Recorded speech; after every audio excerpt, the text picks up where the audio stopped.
Well, good afternoon, all. And if you're inquiring about the young assistant with me, I decided if I start naming people to office when they're 8 or 9 years old, they'll be of age by the time we can get them through the process. But first, let me acknowledge and thank spokeswoman Heather Nauert for the job she's been doing. I know this is a tough transition to make for anyone, and particularly unique transition to make for her. But Heather's doing a superb job from what I can tell. I don't get to watch her much, but I get feedback from the folks back home who do watch. And Heather, I appreciate everything you're doing. Thank you so much. I also want to add my congratulations to Agent Jeremy Miles for his recognition that he'll receive. It's a great recognition for the department and for our diplomatic security folks as well. So as Heather indicated, it's been sometime over the weekend, I think I hit 6 months since I was confirmed, and I thought it'd be useful to come down here and just talk a little bit about what has happened in the last 6 months. So I'm going to take a little bit of a walk around the world, but also make a few other comments on some things that you might be interested in, and then try to leave some time for questions from you. Clearly, I think President Trump's agenda is articulated really in the platform he ran on, Make America Great Again. And that's not just a slogan. I think it's important that people understand, as we deal with the President and helping him formulate and articulate foreign policy, it is those words, Make America Great Again, that we test our policies against. And how are we representing America's interests first and foremost? And I think you've seen that articulated in many different ways by many different people. But it is what guides our formulation of policy here at the State Department. I think the President has been clear, though, that when we say America first, it doesn't mean America alone. And we do value our friends and allies, we value our partners, and we recognize and acknowledge our adversaries and our enemies. And we tend to think about our relationships in those types of terms. But as we have said, America first is not America alone. We also are wanting to define with our allies and partners what our expectations are. And I think it's been long overdue that we have that kind of a conversation with others around the world. We have long-standing relationships that all of you know well are embedded in shared sacrifice, but more importantly, they're embedded in shared values. But having said that, a lot of things have happened over the last 50 years, and certainly a lot has happened since the end of the Cold War. And I don't know that anyone's ever actually taken a step back and said, these relationships that have served us well for so long, are they still going to serve us in the 21st century? And so a lot of what President Trump is doing is he is challenging without disposing. And I think it's important that people understand he's not throwing these things away. He is challenging them for this century. How should we define these relationships to serve the American people's interest, obviously first and foremost, but in doing so, I think we're confident it serves the global interest and the interest of our allies and partners as well. So I say that to you to kind of position then this little walk I want to take around the world and ask you to kind of think about it that way.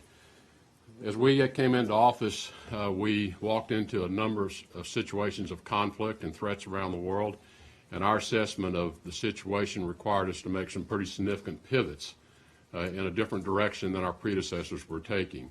And we think these pivots are necessary to achieve security for the American people, create the conditions for prosperity for the American people, and in doing so, we create better conditions for security and prosperity the world over, and that serves everyone's interest well. One of the first threats we were confronted with upon entering office is North Korea, and it was the first policy area that we felt an urgency to deal with. And I think as many of you have watched over the last several months, that threat has materialized in the ways that we expected it would. And that's why early on we identified it as a very urgent matter, and the North Koreans have certainly proven the urgency of that to us. We initiated a sustained and continued intensified campaign on what I like to call peaceful pressure, because the options available to us, I think, as all of you well understand, are limited, and particularly if we think we are operating under a short period of time. So we felt the appropriate thing to do first was to seek peaceful pressure on the regime in North Korea to have them develop a willingness to sit and talk with us and others, but with an understanding that a condition of those talks is there is no future where North Korea holds nuclear weapons or the ability to deliver those nuclear weapons to anyone in the region, much less to the homeland. In doing so, we've sought to partner with China. China does account for 90% of economic activity with North Korea. The Chinese have been very clear with us that we share the same objective, a denuclearized Korean peninsula. They do not see it in their interest for North Korea to have nuclear weapons, just as we do not see it in anyone's interest. China has ways that they can put pressure on and influence the North Korean regime because of this significant economic relationship that no one else has. We've been very clear with the Chinese. We certainly don't blame the Chinese for the situation in North Korea. Only the North Koreans are to blame for this situation. But we do believe China has a special and unique relationship because of this significant economic activity to influence the North Korean regime in ways that no one else can. And that's why we continue to call upon them to use that influence with North Korea to create the conditions where we can have a productive dialogue. We don't think having a dialogue where the North Koreans come to the table assuming they're going to maintain their nuclear weapons is productive. So that's really what the objective that we are about is. We have reaffirmed our position towards North Korea, that what we are doing, we do not seek a regime change. We do not seek the collapse of the regime. We do not seek an accelerated reunification of the peninsula. We do not seek an excuse to send our military north of the 38th parallel. And we're trying to convey to the North Koreans, we are not your enemy, we're not your threat, but you are presenting an unacceptable threat to us, and we have to respond. And we hope that at some point they will begin to understand that, and that we would like to sit and have a dialogue with them about the future that will give them the security they seek and the future economic prosperity for North Korea, but that will then promote economic prosperity throughout Northeast Asia. This is going to be a continued effort to put ever greater pressure on the North Korean regime because our other options obviously are not particularly attractive. Now, in saying that, I want to acknowledge a couple of people, and I'm going to give some credit to people as I go through this. These first 6 months, we've been carrying out this activity, as you know, with largely people in acting assistant secretary positions, using our ambassadors, the strength of the organization, and I'm quite proud of what we've accomplished. And in dealing with North Korea, acting assistant secretary Susan Thornton and Ambassador Joseph Yoon have been stellar in helping us develop these policies and carry them out. Susan Thornton also has been key to our relationship with China, and I think it's important that everyone understand that North Korea does not define the relationship with China.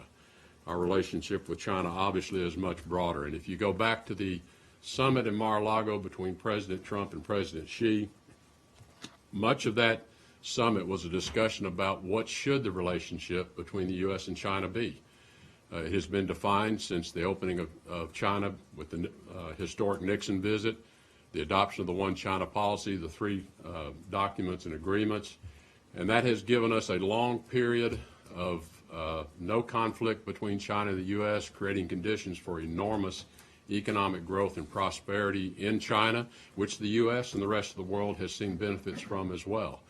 That has defined the last 40 to 50 years of our relationship. The question now is that we believe we're at a bit of a pivot point in that relationship because of how China has progressed now to become the second largest economy in the world, and they will continue to grow in their importance to the global economy. What should define this relationship for the next 50 years? And those are the discussions that we have with the Chinese in the broadest contours. How should we define this relationship, and how do we ensure that economic prosperity to the benefit of both countries in the world can continue, and that where we have differences, because we will have differences, we do have differences, that we will deal with those differences in a way that does not lead to open conflict. And that has been the success of the past policy. It's one that we must continue, but we recognize conditions have changed, and to simply rely upon the past may not serve either one of us well. So these are very in-depth conversations and discussions we have with the Chinese, and we test this relationship through things like the situation in North Korea. Can we work together to address this global threat where we have a common objective, and where we have differences in the South China Sea and we have some trading differences that need to be addressed? Can we work through those differences in a way without leading to open conflict and find the solutions that are necessary to serve us both. Out of Mar-a-Lago came, I think, some very important commitments to one another. We established 4 very high-level dialogues. We had many, many dialogues with the Chinese in the past, over 20 dialogues, but these were at a level that we felt were insufficient to deal with this question of our relationship. So the Chinese agreed to designate very high-level individuals. So we have 4 dialogues. The diplomatic and security dialogue is led by myself and Secretary Mattis with our counterparts in China. We have had 2 meetings of the diplomatic and security dialogue. The economic and trade dialogue has met twice. That's led by Secretary Mnuchin and Secretary Ross. We have 2 other dialogues that are yet to meet, law enforcement and cybersecurity, and then social or people to people. And so these are really to help us explore the tough issues that exist for the 2 largest economies in the world and 2 significant military powers as to how do we want to deal with these issues. And they've served, I think they've served us well to this point, and they've been quite helpful in us advancing this understanding of one another's interest. So we will continue those. And again, I want to thank Assistant Secretary Susan Thornton for her help in advancing these. So I want to turn to Russia next, and the relationship, as you know, in Russia continues to be under considerable stress. As I indicated in my first trip to Moscow and meetings at the Kremlin with President Putin, following those meetings, the relationship was at a historic low since the end of the Cold War, and it could get worse. And the question, I think, of the events of the last week or so is it getting worse, or can we maintain some level of stability in that relationship and continue to find ways to address areas of mutual interest and ways in which we can deal with our differences without those becoming open conflicts as well. We have explored in the early days one area of mutual interest, which is terrorism. And we've chosen the theater in Syria as a place in which we test our ability to work together. We share the common view of ISIS as a threat to both of our countries, and so we are committed to the defeat of ISIS, Daesh, other terrorist organizations.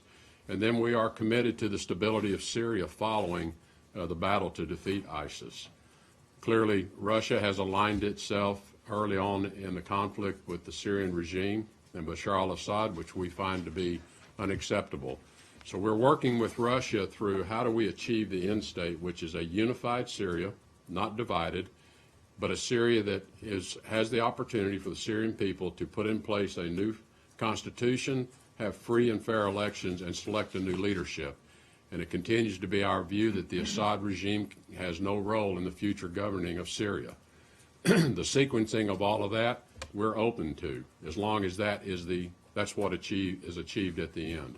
The second condition we have is that Iran's military influence, the direct presence of Iranian military forces inside of Syria, they must leave and go home, whether those are Iranian Revolutionary Guard forces or whether those are paid militias, foreign fighters that Iran has brought into Syria in this battle.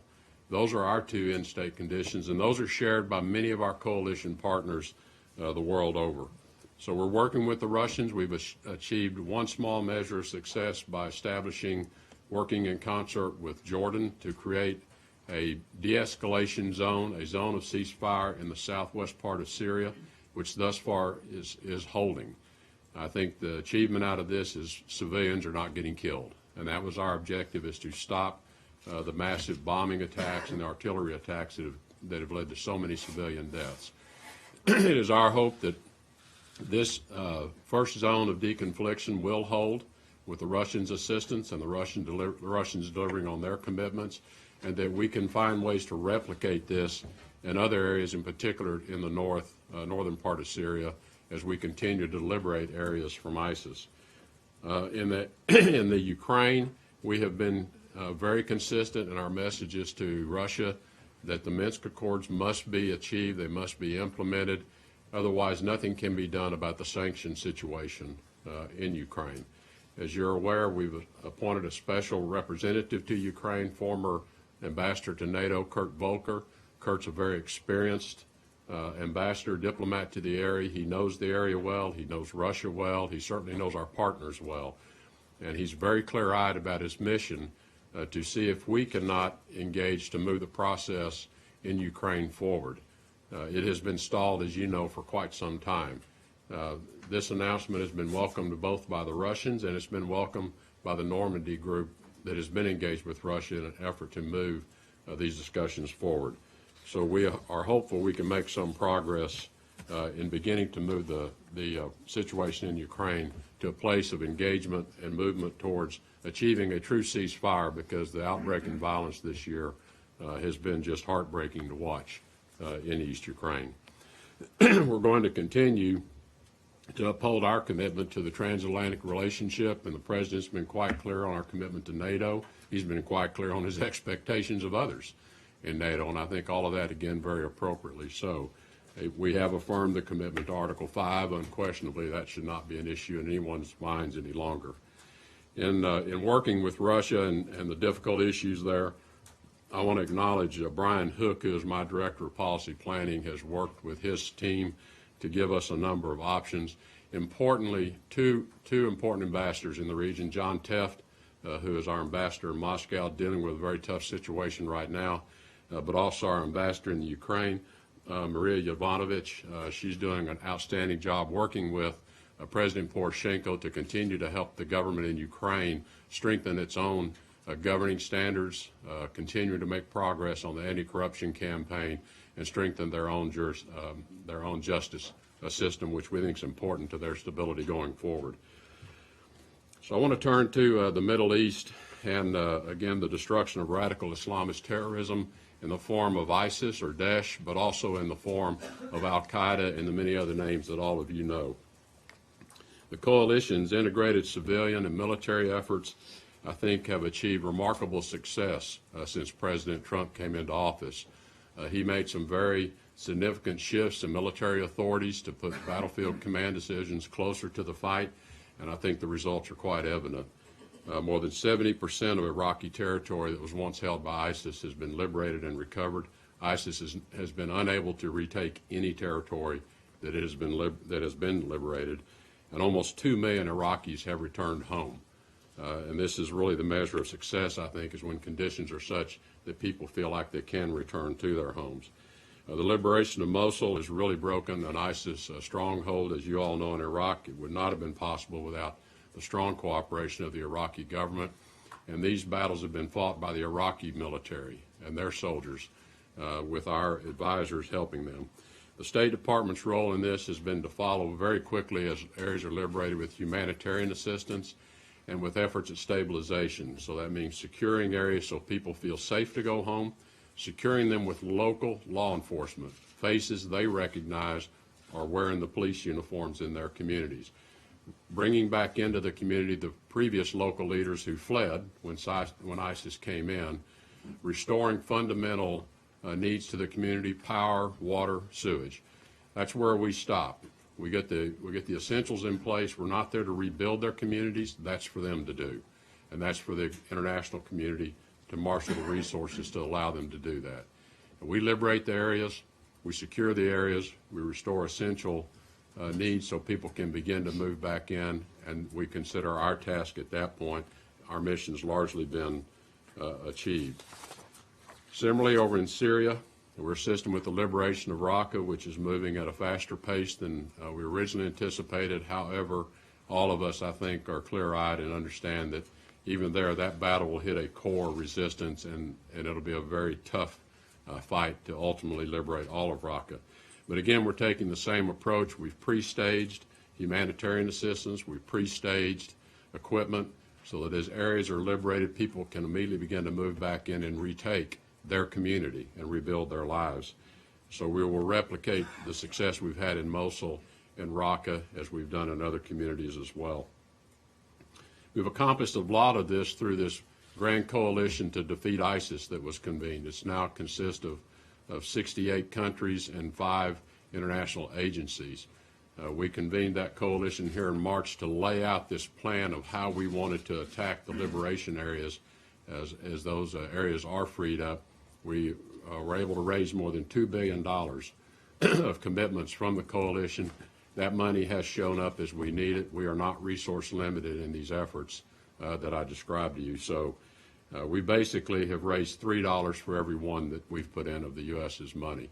We're going to continue those efforts, and we had another round of talks here in the last month around Raqqa and are beginning to collect pledges and revenues to replicate that in Raqqa. I think our next steps on the global war to defeat ISIS are to recognize ISIS is a global issue. We already see elements of ISIS in the Philippines, as you're aware, gaining a foothold. Some of these fighters have gone to the Philippines from Syria and Iraq.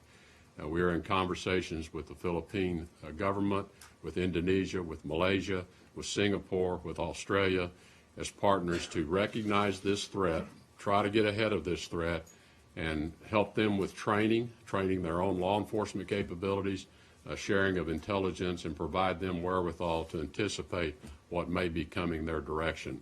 This is a battle that's going to go on for a long time, and this is the battlefield on the ground. The second battlefield is in the cyberspace, social media space, and the disruption of the messaging that allows ISIS and Daesh to attract new recruits to their cause.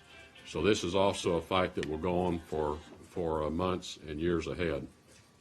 In Syria, I think if we think about Syria post the defeat of ISIS, what we are hoping to avoid is an outbreak of the civil war, because we really, as you know, have two conflicts underway in Syria: the war against ISIS, the civil war that created the conditions for ISIS to emerge.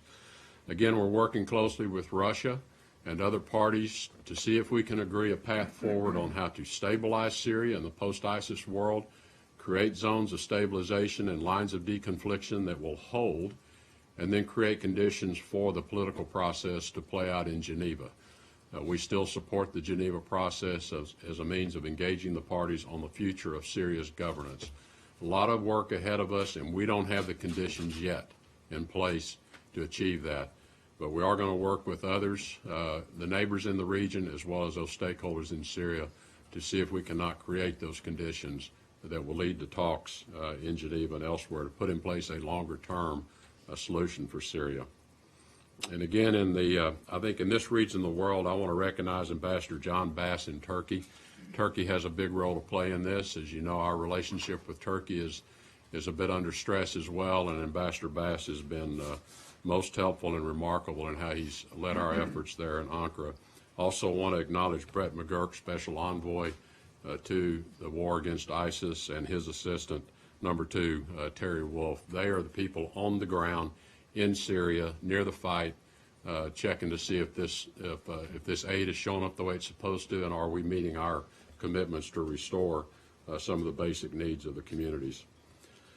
I want to turn a little bit to Iran now, and consistent with our efforts to stop Islamic extremism in all its forms is the proactive approach we're taking to preventing Iran from developing first new weapons. As you know, nuclear weapons, we want to prevent them from fomenting terrorism and building influence outside of their borders. The conversation on Iran does not begin and end with the JCPOA, the nuclear agreement. And I think if there's one thing I hope I can help people understand is that agreement dealt with a very small slice of Iran's threats, and that was their nuclear program.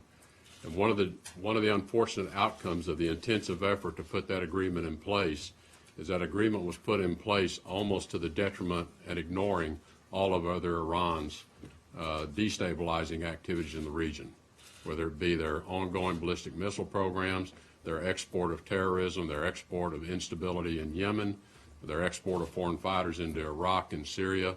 And so while this agreement was being developed, it was kind of like we put blinders on and just ignored all those other things.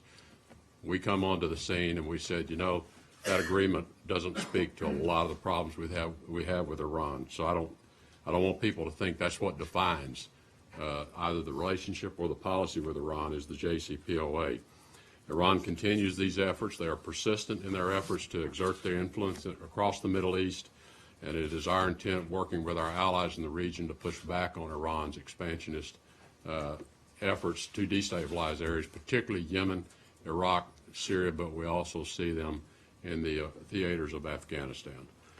The President, I think, has been pretty clear on his dissatisfaction with the JCPOA as a tool or an instrument but we continue to have conversations about the utility of that agreement, whether it has utility, whether it doesn't have utility. But in particular, we're working with the other parties to that agreement, our European allies in particular, to ensure that we are fully enforcing all aspects of that agreement, holding Iran accountable for its commitments, and challenging whether Iran is in fact living up to its commitments and the spirit of that agreement. We're going to continue to take that approach as we evaluate and come up to the next milestone on the continuation of that agreement or continuation of waivers to the sanctions. In the Gulf broadly, you'll recall the President had a very historic trip to Riyadh. We believe it was historic because of the convening of every Muslim Arab nation in the world at the summit, where the President, I think, made a very historic speech to those leaders, indicating to them that they have to take responsibility for what's happened in the Muslim world around violent extremism. The United States is ready, we're prepared, and we want to help them, but we cannot solve it for them. They must solve it themselves. And we continue on the follow-on to that summit, working to actually implement those commitments in two important areas, creating a center to counter violent extremism with the help of the Kingdom of Saudi Arabia, and secondly is the establishment of a center to dismantle terror financing networks around the world. Both of those continue to move forward with a quick pace. As you also know, following that summit, though, there was a dispute broke out between four of the Gulf nations, and Egypt. Qatar and what we call the Quartet have differences which have led to actions against Qatar. We're quite concerned about this dispute because we think it is destabilizing to the Gulf itself and undermines unity in the GCC, the Gulf Cooperative Council, which we believe is an important organization to maintain stability in the region. We've been engaged working with the Emir of Qatar, who has taken on the effort to mediate this dispute. As you know, from the day it broke out, you're well aware I made a trip to the region, spent 3 pretty intensive days with the parties, and I think those were useful. We're going to continue those efforts. I've maintained telephone contact with all of the parties on almost every other day basis, talking to them about the current situation. We know there's a great deal of reconciliation that has to occur. At this point today, the parties are not even speaking to one another. So our objective is to not only have them start talking to one another, but to sit down at the table and begin a discussion of dialogue. An important part of that trip, you'll recall, when I was in the region, was to sign a memorandum of understanding between the United States and Qatar to address terrorism, counterterrorism, terror financing, and the identification of known or suspected terrorists. We are implementing that agreement. Qatar is fulfilling its commitments to us under that agreement, and I think that will be important to building confidence within the region as well. I am going to be dispatching Assistant Secretary Tim Lennerking back to the area. Tim's been with me from the beginning of this issue, traveled with me to the region. He is going to be traveling over there, and I've also asked retired General Anthony Zinni to go with Tim so that we can maintain a constant pressure on the ground, because I think that's what it's going to take. There's only so much you can do with telephone persuasion. But we are committed to see this disagreement resolved, restore Gulf unity, because we think it's important to the long-term effort to defeat terrorism in the region. So let me turn quickly to the Western Hemisphere. And again, I think in the Western Hemisphere, as you know, President Trump promised he was going to secure our borders, particularly the southern border, against transnational criminal organizations, against the export of crime, against threats that can cross our border. In February, then Secretary of Homeland Security Kelly and I went to Mexico City, you'll recall, and we had a very frank and discussion with our Mexican counterparts on how we were going to work together along the border. And I think that's produced some pretty remarkable results in terms of migration across the border. As all of you know, those numbers are down somewhere between 70 and 80%. This has created enormous assistance to the Mexican government because they have a southern border as well. And to the extent our crossings are down, their crossings are down also. So we've had, I think, significant progress in that area. In that meeting, though, we set up a framework to attack trans-criminal organizations, the cartels and others that conduct illicit activity. We hosted an event here in Washington in May where we now have set up a series of working groups to attack these trans-criminal organizations as a business model, from the supply chain all the way to the consumption chain. Obviously, America owns the consumption chain. We are the customer, whether we like it or not. We own that piece of the supply chain. We've worked with HHS Secretary Price and others to begin the process of a new intensive program around drug reduction, drug use reduction through education programs, treatment centers, and others. And I know you'll hear Secretary Price will be talking more about that. We also have continued our efforts to stabilize the region. In June, Vice President Pence joined then Secretary Kelly and myself in Miami for a joint conference that was co-sponsored by our Mexican counterparts in the U.S., which was a conference on security and prosperity in Latin America, really directed at strengthening El Salvador, Guatemala, and Honduras, both their law enforcement capabilities, their justice capabilities, anti-corruption, and drug eradication. We had a number of private sector attendees. The Inter-America Bank was there, World Bank representatives, all directed toward coordinating an effort to assist these countries in strengthening their own conditions on the ground to address their challenges that cause many of their people to want to leave. And finally, in the Western Hemisphere, Venezuela, which you know is very current on our mind, our approach to Venezuela has been to try to work through coalition partners through the OAS as well as others who share our view of Venezuela's future. Clearly, what we want to see is for Venezuela to return to its constitution, return to its scheduled elections, and allow the people of Venezuela to have the voice in their government that they deserve. We're very, very troubled by what we're seeing unfold following the Constituent Assembly vote, which went about as we expected. But the rearrest of opposition leaders last night is very alarming. This could lead to an outbreak of further violence in the country. The situation from a humanitarian standpoint is already becoming dire. We are evaluating all of our policy options as to what can we do to create a change of conditions where either Maduro decides he doesn't have a future and wants to leave of his own accord, or we can return the government processes back to their constitution. But we're quite concerned about what we're seeing down there. It is a policy discussion that's currently under development through the interagency process this week. In that regard, in the Western Hemisphere, I do want to thank Paco Palmera, the Acting Assistant Secretary, Ambassador Bill Brownfield, Undersecretary Tom Shannon, and in policy planning, Kim Breyer, who have been really working on this almost nonstop in terms of both the Mexico, Latin America, but also this crisis in Venezuela, and I appreciate their efforts as well. Now, all of those areas around the world, I want to pause and make one comment to you. I have a lot of open slots. I don't have but one undersecretary position filled, and that's Ambassador Tom Shannon. But we've been dealing with a lot, we've accomplished a lot, and we continue to progress a lot because there are remarkable, talented, professional Foreign Service officers in this building. And every one of them has stepped up, and not a one of them has said, I don't want to do that. They've stepped forward. They're putting in enormous hours to help us with these challenges. And I want to thank all of them for their efforts and recognize that. Real quick, last word on the redesign. I know it's a topic of interest to people. The redesign of the State Department is an employee-led effort. Unlike some of the other departments, in response to the EO, I have elected not to impose a top-down answer on the organization. I'm using approaches that I have used in my past that have been successful, and we are creating an employee-led effort to redesign the State Department. We had a listening survey. We got over 35,000 responses in that listening survey, which is pretty remarkable in and of itself, and we interviewed over 100 people in extensive interviews.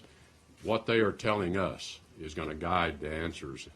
And some of you, I think, have looked at some of that, one way people can look at that is they can take it as a lot of criticism and complaining and moaning.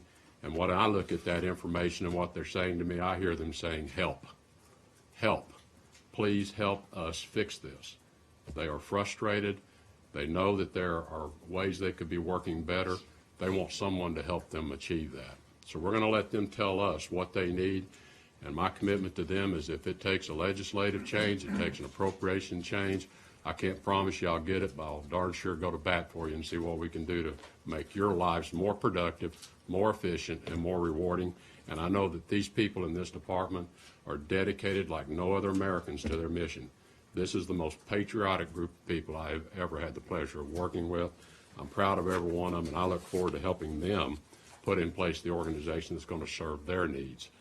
So in that regard, I have some other people. Real quick, I want to acknowledge Bill Ingley, Ambassador Bill Todd, who's acting EM and also Director General. Lisa Kenna is my Executive Secretary, Deputy Chief of Staff Christine Saccone. My traveling squad that makes these horrendous trips with me, and I know how many hours I'm up working, and I know that they start before I do, and they don't go to bed till long after I do. But Munir Maydoun, Tad Brown, Meredith Williams is the assistant to the Chief of Staff, and I want to thank my Chief of Staff, Margaret Peterlin. I could not do any of this without her, and I appreciate all of them very much, and I want to give them that public recognition. So with that, I'll stop now, and I'll let Heather now direct traffic. Thank you. We'll start out with Matt Lee. We don't have a ton of time here. So. Sure. Mr. Secretary, thank you very much for making the time to come down here. We hope to see you more often, perhaps, if that's possible.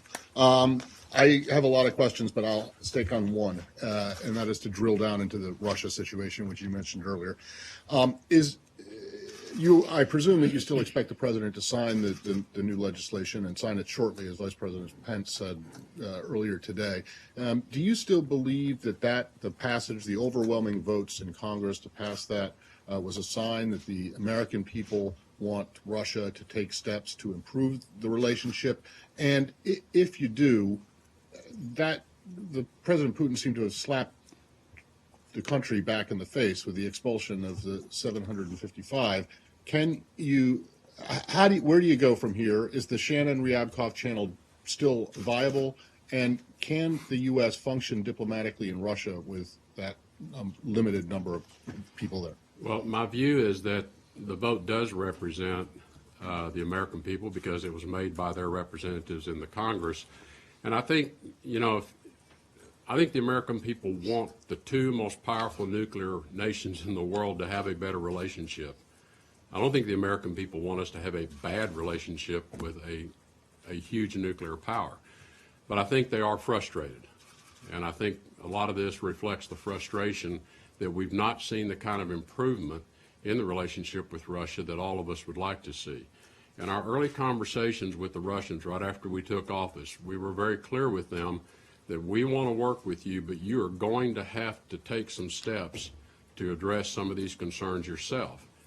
And to just use the President's words in the meeting he had with Foreign Minister Lavrov in the Oval Office, as Foreign Minister Lavrov was meeting, President Trump said to Foreign Minister Lavrov, we need some good news with Russia. We need some good news. And I told President Putin when I saw him in the Kremlin in March, and I've told Foreign Minister Lavrov repeatedly, the situation's bad, but believe me, it can get worse. And it just did. Now, in terms of their response to that action, I think it's important to recognize that any leader of any country has their whole population watching them as well. And President Putin has his population of Russia watching him. And so I think the fact that they felt the need to take symmetrical action, and that's the way they view it, is that they were delayed in taking this action. And I think President Putin has said that. He didn't react when the two Dachas were taken away in December. He didn't react when 35 diplomats were sent home. He waited, and now this action came on top of that, and I think from his perspective and how he looks in the eyes of his own people, he felt he had to do something. Does it make our life more difficult? Of course it makes our life more difficult. I will be meeting face-to-face with Foreign Minister Lavrov this weekend on the margins of the meetings in Manila. He and I have already spoken. I would say our conversation following the actions has been professional. There's been no belligerence. I think Foreign Minister Lavrov and I understand our roles. We understand our responsibilities. And I think he's as committed as I am to trying to find ways that we can bring this relationship back closer towards one another. The action by the Congress to put these sanctions in place in the way they did, neither the President nor I are very happy about that. We were clear that we didn't think it was going to be helpful. to our efforts, but that's the decision they made. They made it in a very overwhelming way. I think the President accepts that, and all indications are he will sign that bill, and then we'll just work with it. And that's kind of my view, is we'll work with it. We got it. We can't let it take us off track of trying to restore the relationship. Mr. Secretary, thank you very much. Thank you for being here. We've talked about North Korea. You talked about North Korea today, the threat. And if you could respond to the fact that as you try to deal with this and you talk about a dialogue and you talk about the Chinese relationship goes beyond this, the President on Twitter has been very critical of China in the last 48 hours. How complicated is it for you to do your job with sometimes the President, the Commander-in-Chief, contradicting U.S. foreign policy on Twitter? How helpful would it be, and will it be, with John Kelly now as Chief of Staff? And would you like to see a more orderly system coming out of the White House in terms of communications? Does that also extend to use of social media? I think the selection of John Kelly as the Chief of Staff was a brilliant selection. I did not know General Kelly before taking up my responsibilities here, but he was the first secretary that I worked with the most closely with because of the situation in Mexico, and we felt the need for he and I to get involved immediately. He has been a wonderful partner, interagency partner. He's someone who I have a great deal of trust and confidence in, and I think he is going to serve the President well, and obviously the President, I think, is looking for things to be different, or he would not have selected someone like John Kelly to be Chief of Staff. I think with respect to how we conduct foreign policy in light of the fact that the President communicates the way he does, as I explained to the people in this building, look, it's just like anything else. It's part of the environment in which we work. We'll adapt to it. We'll adapt to it. There's a lot of unexpected things that happen to us in the world of diplomacy. We know how to adapt to that. We know how to work with it. And so I don't view it as obstacle, a hindrance, or as an assistance. Whatever the President chooses to express, he expresses. And then that's information to everybody, us included. Carol with Washington Post. Thank you very much, Mr. Secretary. As I'm sure you're well aware, after a very brief honeymoon, you've come under a great deal of personal criticism from critics who say you've been presiding over a hollowing out of the department, low morale, and a department that seems sidelined. Could you respond directly to some of the criticism and tell us if any of it you have taken it to heart and changed in any way because of that criticism? Well, I hope the little stroll I just took you around the world indicates the building is hardly hollowed out. All of that activity I was describing to you, and as I said, has been undertaken using the expertise of the people in this building. Anytime you have a dramatic change in the administration like we had 6 months ago, there are going to be individuals who struggle with that. And I spoke to this on the first day I entered the building and gave my remarks on the steps of the State Department, that I recognize that I hope people could put those feelings aside and commit themselves to the mission. And my observation has been that the vast majority of people in the building have done that.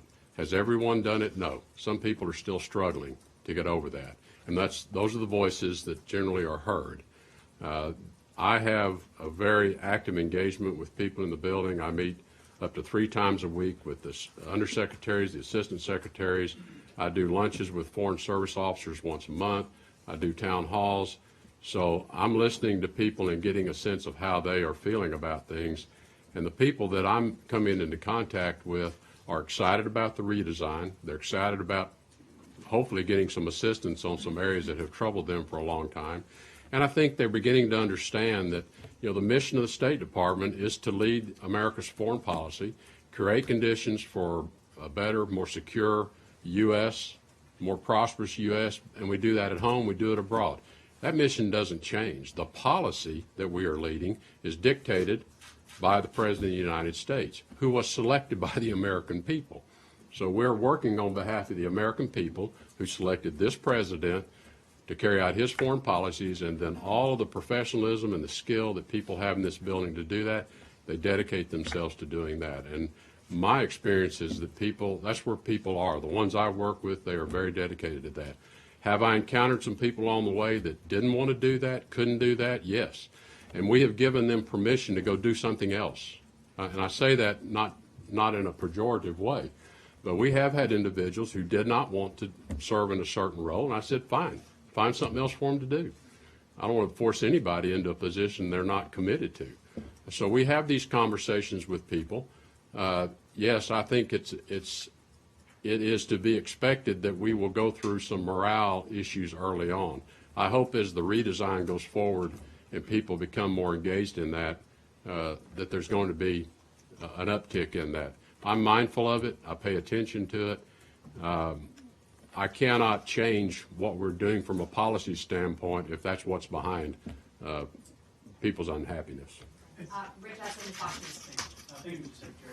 As you go through this Iran review in the administration, and there are different points of view, are you of the point of view that perhaps the JCPOA and waiving sanctions or failure or not waiving those sanctions could create an issue given that the assets have already been unfrozen?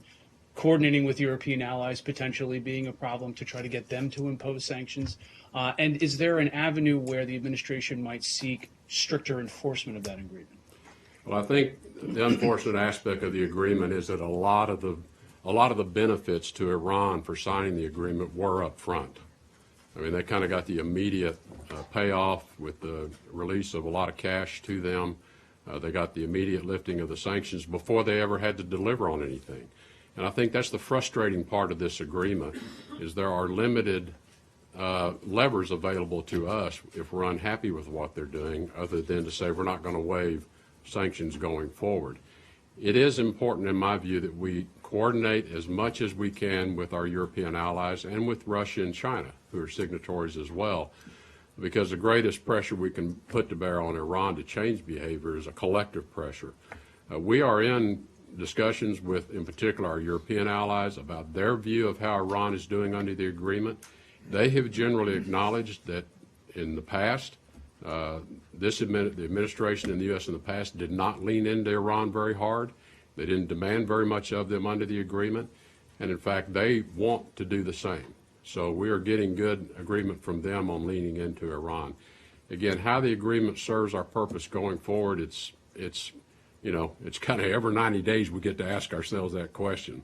And that's just something that the U.S. Congress put in place. So it is important in our view that we keep the allies with us. Nicholas, since it's your last day, last question.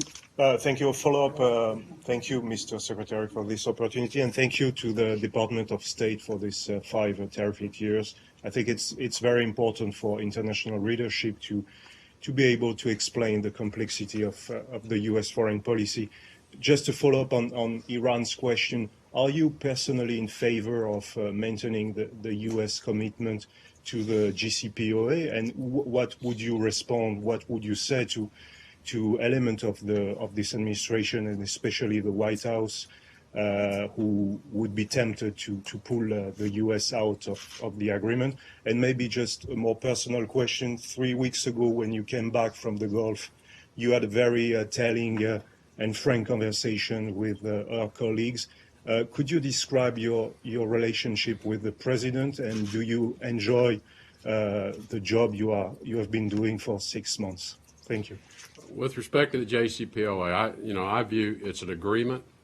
It's an agreement that should serve America's interests first and foremost. And if it doesn't serve that interest, then why would we maintain it?